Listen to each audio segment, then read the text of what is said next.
Hey everybody, how's it going? Today we're going to be counting down my worst 5 films of the year that I reviewed on the channel. I know there were some other pretty bad ones that came out this year, but I wanted to kind of keep it to just films that were reviewed on the channel. So if you want to go in and watch those reviews and get a little bit more information on those, I'll put some links down in the description for you there. So without further ado, let's get started.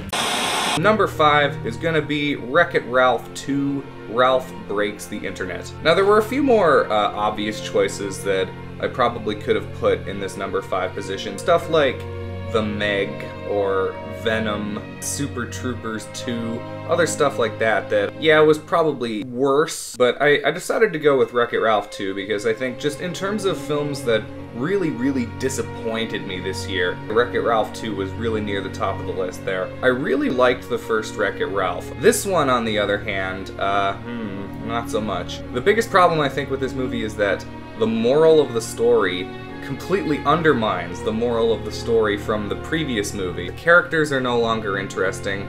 The new characters are either obnoxious or forgettable. The premise is no longer there. It's not even pretending anymore to be about video games. All of the product placement in the movie is just completely terrible. I just really didn't like this one. I know it got a pretty high score on most review aggregate sites, but I really hated it.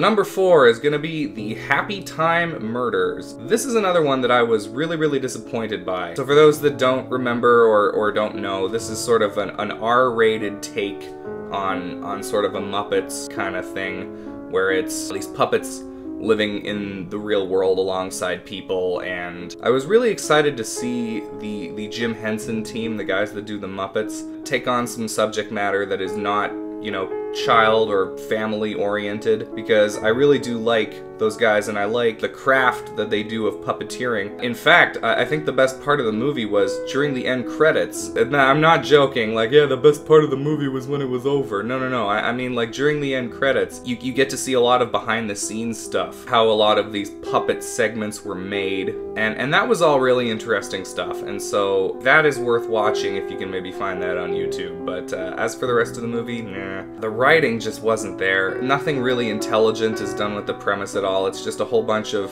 excessively crass humor, a whole bunch of really not funny stuff. I know that humor is mostly subjective, but I really did not like this one. Number 3 is going to be A Simple Favor, another movie that I was severely disappointed by. I'm noticing a bit of a theme here. This movie was billing itself as a departure from Paul Feig's typical repertoire of sort of ad-libby comedy, but I was interested to see this because it's like a mystery thriller. I'm really into that kind of thing. So I was looking forward to seeing what he would do with some different kind of material, a film with a different tone. Unfortunately, we didn't get that. The whole movie is being played like a comedy, despite there being nothing at all comedic about the premise or anything about the plot. It's really kind of bizarre to watch. All of the characters are acting in this kind of like, whoa, like zany and weird, and the worst offenders are these 3 comic relief characters that it keeps cutting back to constantly. These other parents of kids who go to school with the main character's kids, Blake Lively and Anna Kendrick. Tonal whiplash, really jarring, and it was completely misadvertised in this way. So very off-putting. But again, this is one that's, from what I've seen, fairly highly rated. I really did not enjoy myself. Number 2 is going to be Fantastic Beasts: The Crimes of Grindelwald. Now, this is probably the first movie on this list that I was not really disappointed by. I wasn't really looking forward to this at all, especially with the direction that they seem to be taking this spin-off series in. We're doing this spin-off to Harry Potter, right? And it's called Fantastic Beasts, and it's starring this character who's mentioned very briefly offhand in a couple of the books, but none of the movies. Newt Scamander, who's the author of one of the textbooks that the kids at Hogwarts use. Except instead of being about, you know, this dude going around having animal kind of related adventures, it's a full-on, straight-up Harry Potter prequel with yet another wizard civil war with magic Hitler Like, you know what? We saw that in the main Harry Potter series. This is a spin-off.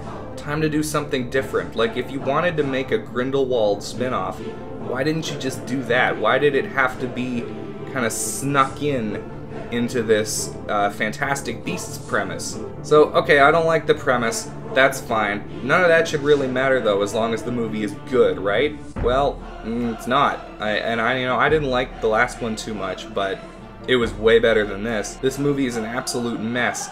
The screenplay is all over the place. The plot kind of feels like it's got 4 or 5 different B stories, but no A story.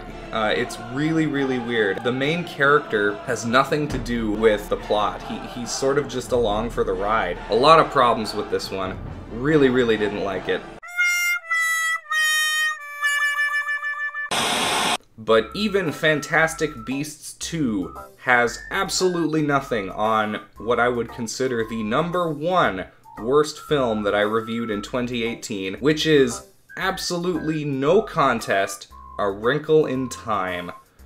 Good lord, this is one of the worst movies I've seen in a good long while. There is basically nothing about the film that isn't done badly. Like, at least Fantastic Beasts still had some really strong performances. It still had some really great visual effects. It still had some really interesting directorial choices, some nice shot composition and all that. This movie fails at all of those things in addition to its confusing plot. I read the book about like a day before seeing the movie, just because it's a pretty famous book. I'd heard of it before, I just never read it.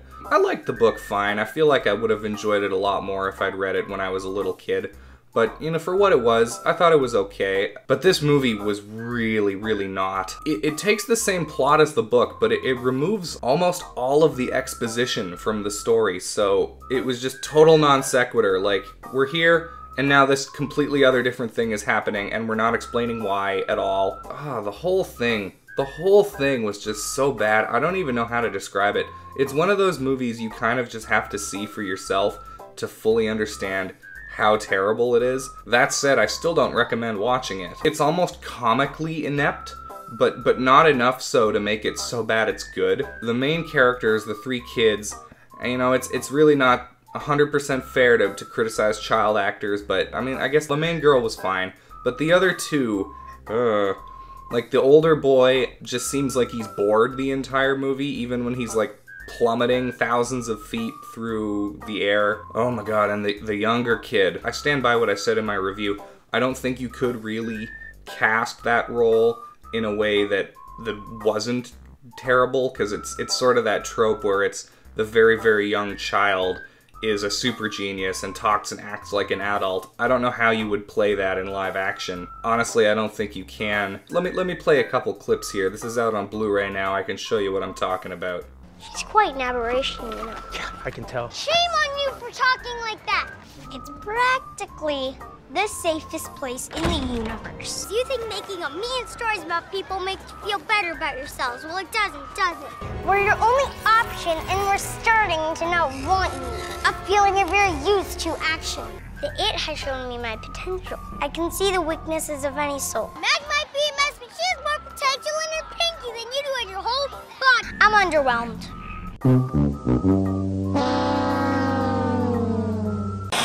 So yeah, that'll about do it. That was the top 5, or I guess bottom 5 worst films of 2018 that I reviewed. But yeah, let me know. What did you think of my picks, and what were your least favorite films of 2018? Leave a comment down below. Thanks for watching. If you liked the video, please hit the like button, subscribe if you're new. Check out some of these other videos up on the screen if you like this. Thank you all very much once again for watching, and take care.